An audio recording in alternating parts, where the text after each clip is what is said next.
ଜୀବନରୁ ନିରସତା ଓ ମନରୁ କ୍ଲାନ୍ତି ଦୂର କରି ଜୀବନକୁ ସରସ ସୁନ୍ଦର ଓ କର୍ମଚଞ୍ଚଳ କରିବାରେ ଯେ ନିଭାଇଥାଏ ମୁଖ୍ୟ ଭୂମିକା ସେ ହେଉଛି ପର୍ବପର୍ବାଣି। ଆମ ରାଜ୍ୟ ଓଡ଼ିଶା ପର୍ବପର୍ବାଣିର ଗନ୍ତାଘର। ସେଥିପାଇଁ କୁହାଯାଏ 12 ମାସରେ 13 ପର୍ବ, ଯାହାକୁ ନେଇ ଆମ ଓଡ଼ିଆ ଘରେ ଗର୍ବ।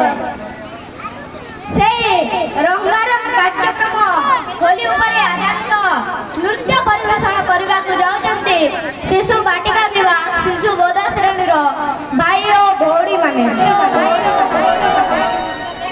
ଆସନ୍ତୁ ଆସନ୍ତୁ ଦର୍ଶକ ବନ୍ଧୁ, ଜୋରଦାର କରତାଳି ଦେଇ ସ୍ୱାଗତ କରିବା ସେହି କୁନି କୁନି ଭାଇ ଭଉଣୀଙ୍କୁ।